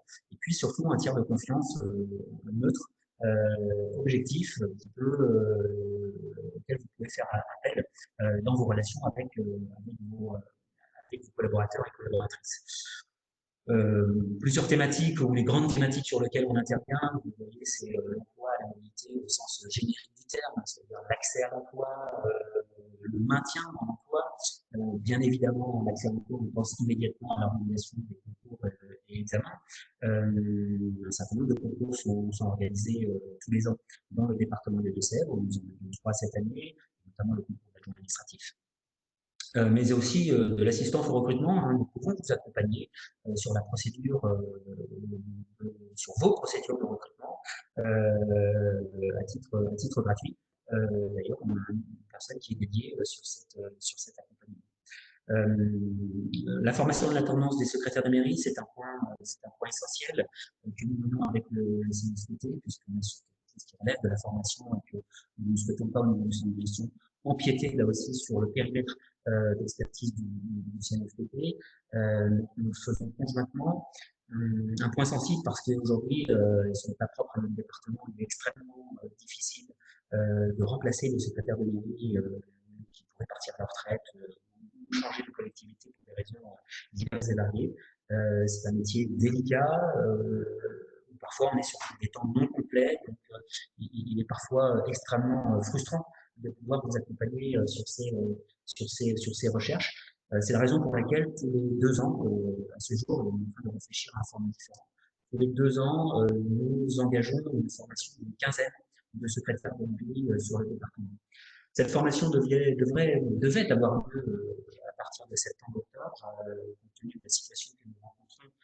Elle est décalée sur le début de l'année 2021, ce qui signifie que à la fin du premier semestre 2021, nous devrions avoir à votre disposition une quinzaine de secrétaires de mairie formés avec une formation théorique, c'est une formation en alternance, mais également avec une formation pratique en collectivité de quelques mois. Et nous sommes très satisfaits de cette formation parce que nous savons qu'elle donne aussi entière satisfaction aux collectivités qui emploient ensuite ces secrétaires de mairie. Nous avons un taux de maintien dans l'emploi de l'ordre de 98% sur le personnel que nous formons à cet effet.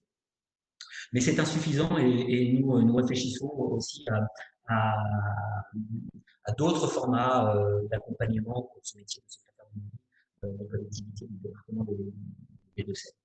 La question des personnes handicapées est très importante pour nous depuis de nombreuses années. Nous avons une contractualisation avec le Fonds pour l'insertion des personnes handicapées dans la fonction publique, le FIPHFP, donc avec des financements à la clé pour justement vous accompagner dans le recrutement de personnes en situation de handicap, quel que soit le handicap. Nous développons depuis quelques mois une mission aussi autour de l'apprentissage des personnes en situation de handicap. Donc c'est une mission nouvelle que nous mettons en place. Et ça a été dit tout à l'heure, l'un des enjeux aujourd'hui, c'est le maintien de l'emploi dans un certain nombre de métiers où l'usure professionnelle se fait ressentir et empêchant ainsi un certain nombre de vos collègues et de vos collaborateurs de rester dans le même métier toute leur carrière. Donc on a un vrai enjeu en effet d'accompagnement au reclassement lorsqu'il est subi. Malheureusement, aujourd'hui, nous sommes insuffisamment dans l'anticipation, nous sommes plutôt dans le reclassement subi. Et nous souhaitons volontairement nous ancrer dans une forme de mobilité choisie et donc de pouvoir nous accompagner par anticipation sur les parcours professionnels et les mobilités internes ou externes. C'est la raison pour laquelle nous sommes au cours de recrutement d'un conseiller en évolution professionnelle pour être mieux armés sur ce sujet. L'information et le conseil, d'une manière générale, mission traditionnelle, historique, autour de l'information statutaire, réglementaire sur les carrières, l'accompagnement et tout le partenariat sur les dossiers retraite de vos agents. Donc là aussi, on a un partenariat avec la Caisse des dépôts et consignations pour les différents régimes de retraite. Le référent de l'autologue, ça a été évoqué tout à l'heure, voilà une forme de mutualisation à l'échelle départementale. C'est une mission obligatoire des centres de gestion. Donc nous avons un référent autologue depuis 2 ans qui est à la disposition de vos agents qui peuvent le solliciter en direct dès lors qu'il y a des questionnements, des interrogations sur le respect des obligations déontologiques des uns et des autres, et que vous pouvez aussi, dans certaines situations, solliciter face à des problématiques individuelles. Une mission d'archivage aussi que nous menons en lien avec les archives départementales, sur lesquelles nous avons aussi une vraie réflexion. Une spécificité dans le département des Deux-Sèvres, puisque tous les centres de gestion ne se sont pas emparés de cette question, mais c'est le problème de l'histoire du département, c'est l'informatique, où nous avons, on va dire, 2 gros champs d'intervention. D'abord, une assistance aux logiciels métiers, et en particulier aux logiciels métiers ressources humaines, bien évidemment, où nous avons un partenariat privilégié avec un éditeur de logiciels qui s'appelait jusqu'à l'année passée Cégide public, qui maintenant s'appelle Exae. Nous réfléchissons depuis plusieurs mois à proposer une offre alternative pour permettre aux collectivités de pouvoir choisir entre plusieurs logiciels. Donc, ça, c'est plutôt au moyen terme à partir de 2021. Nous avons aussi un service de gestion des payes, c'est-à-dire travail à façon paye. Nous pouvons, si vous le souhaitez, si vous avez un certain nombre de difficultés à pouvoir maintenir une fonction paye dans votre collectivité, compte tenu de la complexité aussi de la paye aujourd'hui, nous avons un service de paye à façon que vous proposez également. Sur la prévention, l'hygiène et la sécurité, ça a été évoqué parmi les obligations, c'est le document unique notamment. Nous sommes là aussi pour vous accompagner dans l'élaboration de ce document. Nous avons 2 conseillers en prévention qui sont chargés de cette mission. On peut aussi vous accompagner au-delà du document unique sur des diagnostics RPS, sur la question de l'ergonomie de conception de locaux, et donc ça rejoint ce que j'évoquais tout à l'heure, l'enjeu de prévention de l'absentéisme dans nos collectivités. Un moment fort et une date clé du centre de gestion sur cette thématique, c'est la journée annuelle de la prévention, qui normalement a lieu tous les ans en septembre. Cette année, crise sanitaire oblige, nous allons la décaler et la reporter au premier semestre 2021. Ça sera la 10e édition et la 10e année. Donc une journée très importante, c'est le tour des questions d'actualité en matière de prévention des risques professionnels.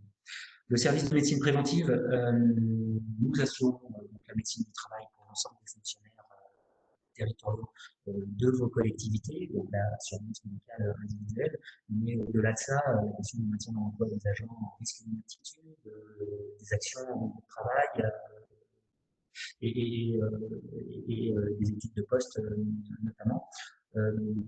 Comme dans beaucoup de départements, nous avons une difficulté, c'est le recrutement de médecins de prévention. Aujourd'hui, notre service est dimensionné de la manière suivante, avec un médecin de prévention, 2 infirmières de prévention et 2 assistantes médicales. Là aussi, nous cherchons à étoffer l'effectif pour mieux répondre à vos besoins en la matière.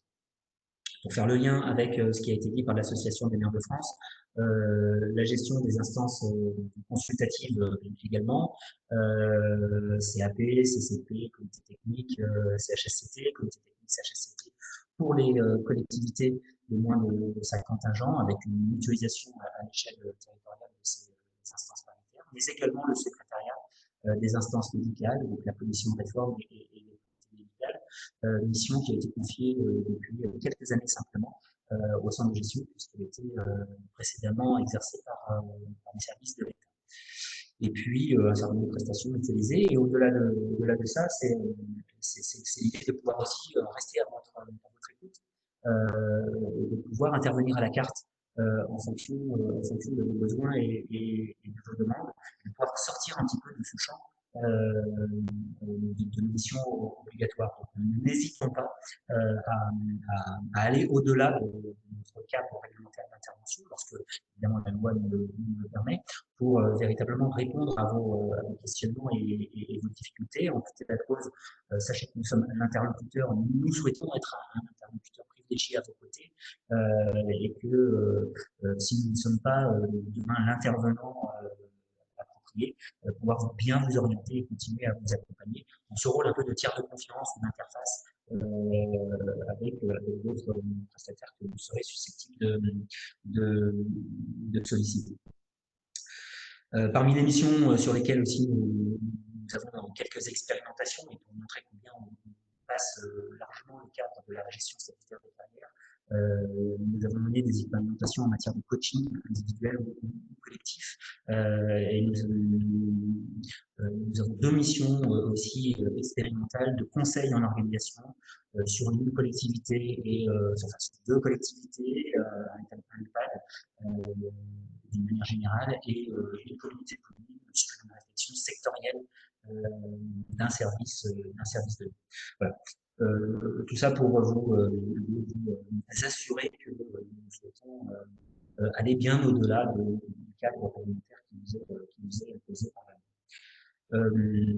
Plus précisément, une fois que les équipes seront définitivement installées, à savoir une fois que les deuxième tour des élections municipales aura été finalisé et que les communes aussi être installées durablement. À partir de la rentrée, donc, nous envisageons de vous proposer des réunions d'information plus précises sur les missions du centre de gestion, l'expertise du centre de gestion, les conseils que nous pourrons vous apporter, les services que nous pourrons vous offrir et les partenariats que nous pourrons mettre en œuvre ensemble. J'ignore encore quel format nous allons privilégier compte tenu de la situation que nous rencontrons. Nous souhaitons plutôt que ces rencontres puissent se faire en présentiel. Si tel n'est pas le cas, nous vous proposons aussi sous la forme de webinaire de tels temps d'échange. À savoir que pour le complet, nous organisons déjà deux webinaires qui sont plutôt à destination de vos équipes, mais pour lesquels vous pouvez bien évidemment, participer. Deux webinaires, un demain matin, on va appeler les matinales RH, un demain matin sur différents sujets, et un le 10 juillet prochain. Vous avez normalement dû recevoir dans vos boîtes mail génériques des établissements l'invitation correspondante. Voilà rapidement ce que je souhaitais évoquer avec vous. Je vous remercie de votre attention et sur vos dispositions pour répondre à vos questions. On va peut-être, est-ce qu'on prend quelques questions? Est-ce qu'il y a des réactions? Ou est-ce que Monsieur Tanguy veut prendre la main pour faire sa présentation? Est-ce que vous avez des questions pour le centre de gestion? Bon, j'avoue que c'était pas extrêmement confortable parce que le son n'était pas très bon. Alors, je vous prie de m'en excuser. Alors. Bah oui, mais vous n'y pouvez rien. Hein. Qu'est-ce que c'est? Ça, les réseaux sont parfois saturés. Alors, est-ce que vous m'entendez, Mathieu Oui. Tanguy? Vous m'entendez correctement? On vous entend, on voit votre support, ce serait encore mieux en mode présentation. Ok, donc je vais... Alors, en tout cas, merci, ravi d'être présent avec vous. Alors, il y a J'ai un carré, est-ce que vous le voyez, ce carré? Je vais le faire disparaître. Non, c'est bon. Non, c'est bon. C'est bon. Donc, merci, ravi d'être présent parmi vous. Merci aux deux précédents interlocuteurs, hein, Monsieur de Vandeville et Madame Ardautré. Je veux pas trop écorcher le nom. Non, Je vais c'était aller, Madame Collat en Madame Collard, l'occurrence, voilà. C'est pour ça que de l'AMF. je savais que j'allais faire une faute. C'est pas grave. Je vais aller à l'essentiel parce que l'heure tourne et j'imagine que entre les obligations et le déjeuner, je vais aller donc directement au sujet en sachant que voilà, c'est bon. Bon, la MNT rapidement, hein, donc Mutuelle Nationale Territoriale fondée en 64 par des agents communaux. Elle est administrée par des agents territoriaux, c'est-à-dire que le conseil d'administration, le président de la MNT, c'est un agent territorial ou à la retraite ou en activité. On fait partie bien entendu des entreprises de l'entreprise sociale et solidaire, hein, donc on retrouve beaucoup à Niort bien entendu ou en Deux-Sèvres. Donc la MNT est bien entendu à but non lucratif, c'est-à-dire que tous les excédents et non pas des résultats, hein, mais les excédents qui seraient dégagés entre les cotisations et les prestations sont reversés aux adhérents, soit sous une forme voilà, directement sous forme financière ou en investissement pour eux.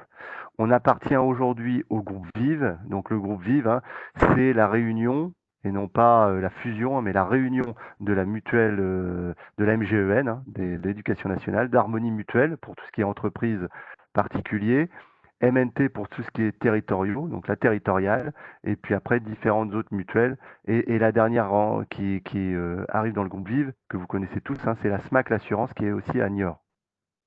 Eux sur tout ce qui est sur le bien dommage, donc en l'IRD. La MNT, c'est plus d'1 million de personnes protégées en santé et en prévoyance. Pour info, au niveau des Deux-Sèvres, c'est plus de 3800 personnes protégées en santé, donc en mutuelle santé, et plus de 6000 adhérents, 6000 personnes protégées en prévoyance. On va le voir tout à l'heure, le maintien de salaire. Le président délégué de la mutuelle au niveau des Deux-Sèvres, c'est Jean-Louis Leprieur, qui est en retraite aujourd'hui, mais qui travaillait au département. Et nous avons des représentants, hein, des élus qui sont de Bressuire, en passant par Thouars jusqu'à Niort, voilà, avec une représentation moitié d'actifs, moitié de retraités au niveau de nos élus, et représentant sur tout le département. Alors la protection sociale complémentaire dont on a parlé, que vous avez évoqué tout à l'heure, hein, et je vais faire le lien avec la présentation de Monsieur de Vandeville et juste avant. Protection sociale complémentaire, qu'est-ce qu'on entend par là? On n'est pas sur l'assurance statutaire qu'on a pu évoquer tout à l'heure, mais on est bien sur la complémentaire santé, que vous connaissez tous, hein, voilà, la mutuelle, donc qui paye voilà, le complément de ce que vous pouvez avoir au niveau de la sécurité sociale.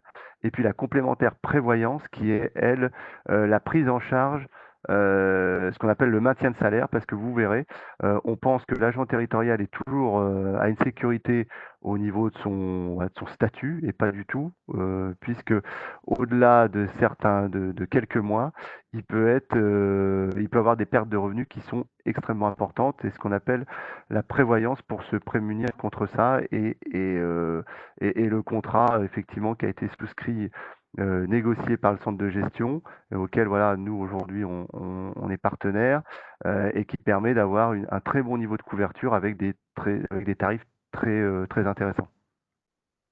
La prévoyance, alors ce que je disais, c'est que c'est un enjeu majeur, bien entendu, dans la fonction publique territoriale et pour vous, hein, en tant qu'élu, hein, et voilà, en termes de politique RH, puisque 75% des agents territoriaux sont de catégorie C, comme on l'a vu tout à l'heure, et avec des revenus, bien entendu, qui sont relativement modestes, hein, qui vont de 1000 à 1500 euros pour la plupart. Et donc, quand ces agents-là tombent à demi-traitement, on va voir en cas d'arrêt de travail prolongé, et ben, ils touchent plus que 50% de leur salaire, hein, 50% du salaire que vous devez leur donner. Mais s'ils n'ont pas de contrat garantie maintien de salaire, et ben, ils n'ont que 50% de leurs revenus pour vivre. Et c'est aussi un enjeu pour le retour à l'emploi, puisque des politiques, voilà, des services d'accompagnement de retour à l'emploi sont associés à ces contrats-là. Donc, et il faut avoir en tête que malheureusement, un tiers des collectivités au niveau national ne participent pas en prévoyance. L'AMT encourage les collectivités à participer en prévoyance à hauteur de 10 euros. Là, rapidement, mais c'est juste pour que vous ayez en tête, c'est pratique, mais quand un agent est en arrêt prolongé, c'est-à-dire que s'il est en arrêt avec une durée supérieure à 3 mois, il tombe ce qu'on appelle en demi-traitement au niveau de la maladie ordinaire, ce qu'on appelle le CMO, le congé de maladie ordinaire. Par exemple, je prends un exemple basique, la personne se casse la jambe, il est immobilisé pendant 4 mois. 3 mois, vous lui devez son plein traitement. Et au bout du 3e mois, donc le 4e mois, il touchera plus que 50% du revenu. Et cela pour le congé de maladie ordinaire pendant 12 mois. Si il est arrêté de nous, si c'est prolongé, au-delà des 12 mois, et si le comité médical l'instruit, il peut passer en congé de longue maladie. Cette fois-ci, ce sont des pathologies un peu plus lourdes, puisque là, l'agent est immobilisé pour X ou Y raison. Ça peut être du dos, mal de dos, ça peut être différentes pathologies. Là, cette fois-ci, vous lui devez 1 an de plein traitement et 2 ans à demi-traitement. Si de nouveau la personne est en arrêt et qu'elle est arrêtée et que le comité médical instruit aussi le dossier, il peut passer en congé longue durée. Cette fois-ci, ce sont des pathologies qui sont beaucoup plus lourdes. On parle de cancer, donc tout ça est bien entendu encadré. On parle de maladies mentales, affection poliomyélite. Et donc, pareil, vous lui devez son plein traitement pendant 3 ans et 2 ans à demi-traitement. Donc, et si il a la couverture maintien de salaire, le contrat maintien de salaire, donc en prévoyance, il aura une partie de ses revenus qui seront comblés, donc il aura un complément de revenus par rapport à ces 50%. Là, je passe rapidement, mais après, ce qu'on a vu tout à l'heure, c'est qu'il y a des agents qui sont affiliés CNRACL, d'autres non. Et donc, les congés de maladie sont différents en fonction des statuts. Vous m'arrêterez si vous voulez. Et bien entendu, l'agent contractuel, lui, a moins de, a des conditions qui sont un peu moins privilégiées, puisque s'il a une ancienneté qui est entre 4 mois et 2 ans, il aura 1 mois plein traitement, 1 mois demi-traitement. En cas d'incapacité permanente ou d'invalidité, ensuite, alors si l'agent est de nouveau en arrêt et qu'il n'est pas en mesure de réaliser, de tenir son poste en fin de compte, il est placé en congé invalidité, en pension d'invalidité, c'est-à-dire qu'il n'est plus capable de travailler sur son poste. Alors ça ne veut pas dire qu'il n'est plus capable de travailler, puisqu'il peut être il peut être en inaptitude et prendre un autre poste, mais c'est ce qu'on appelle le reclassement. Donc s'il a concrètement un mal de dos et qu'il est dans les espaces verts, qu'il ne peut pas assurer son poste dans les espaces verts, il peut éventuellement travailler sur une filière administrative dans les bureaux, mais pour cela, effectivement, il faut qu'il y ait une possibilité de le reclasser. Voilà, je vais passer aussi rapidement sur tout ce qui est IRCANTEC, mais on pourra bien entendu approfondir la question. Alors pour la protection sociale complémentaire et pour que les agents soient incités à souscrire à ce genre de contrat-là, il faut qu'il y ait généralement une participation de l'employeur. Alors la participation de l'employeur reste facultative, tout comme l'adhésion des agents. C'est-à-dire que contrairement à ce qu'on peut rencontrer dans le privé, où la participation employeur est obligatoire et le contrat collectif est obligatoire en santé, notamment, dans la fonction publique territoriale, la participation de l'employeur et la souscription à un contrat, soit une mutuelle, soit au maintien de salaire, n'est pas du tout obligatoire. Donc c'est vraiment tout ça est facultatif. Alors après, il y a 2 possibilités pour offrir une participation à un agent pour le protéger sur sa santé ou sur sa prévoyance. C'est soit de souscrire soit en labellisation, soit en convention de participation. La labellisation, ça permet d'avoir des garanties qui sont adaptées à la carte et l'agent choisit ce qu'il veut. Et la convention de participation, c'est une sorte de contrat groupe qui est souscrit, mais avec aussi des conditions qui sont très intéressantes et l'agent peut y souscrire. Donc c'est notamment, pour exemple, la convention de participation qui a été réalisée par le centre de gestion avec plus de 300 collectivités qui ont mandaté le centre de gestion pour y participer, avec des conditions, comme je le rappelle, qui sont très intéressantes. Et aujourd'hui, plus de 5000, pratiquement 5000 agents ont souscrit à cette convention-là. Et donc, la plupart de vos agents sont aujourd'hui protégés au niveau du maintien de salaire. Donc, pour finir, la prévoyance, hein, toujours au niveau national, 69% des collectivités participent.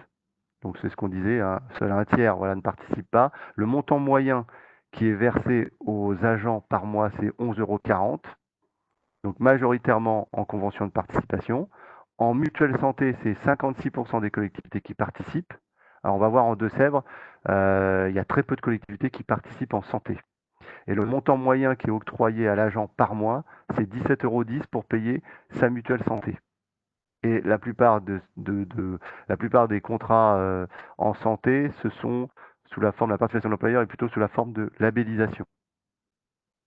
Alors pourquoi participer en santé ou en prévoyance? C'est tout simplement pour développer le dialogue social, on l'a vu tout à l'heure, et donc c'est attendu par les agents, hein. Ça permet d'avoir une attractivité, renforcer votre attractivité de la collectivité. Ça permet de sécuriser aussi l'agent, hein, et quand il est sécurisé au niveau de son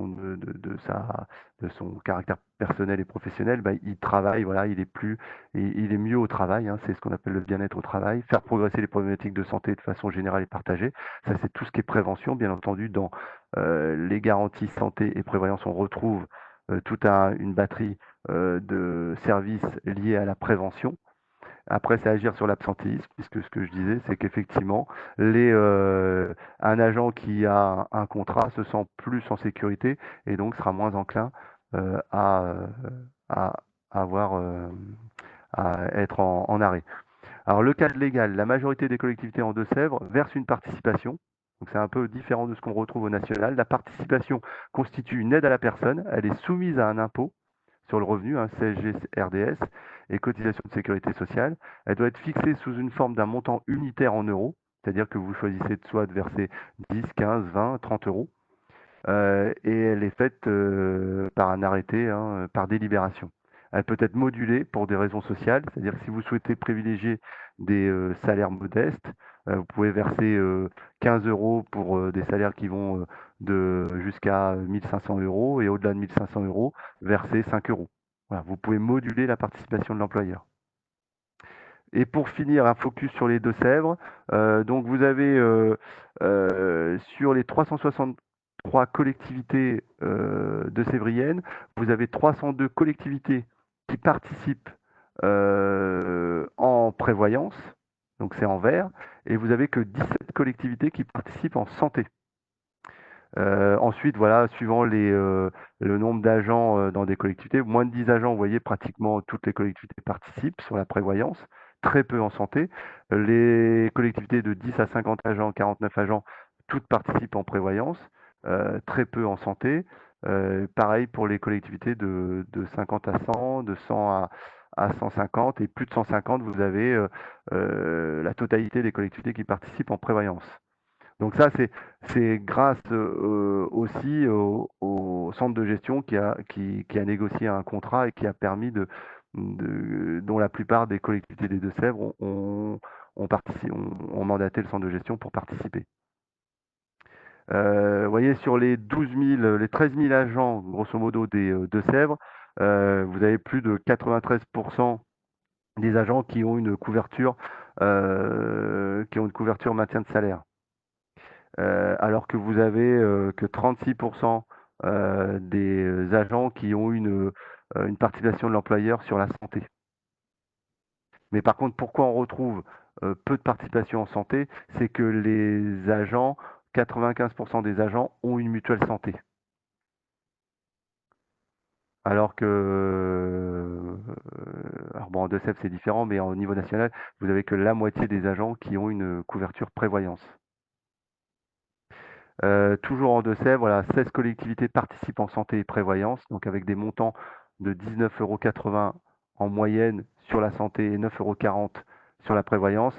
4% des collectivités participent en santé, voilà, avec un montant moyen de 17 € par mois. Et 83% des collectivités participent en prévoyance, en maintien de salaire, pour un montant moyen de 10 €. En sachant que voilà, une cotisation moyenne en prévoyance est entre 20 et 40 €.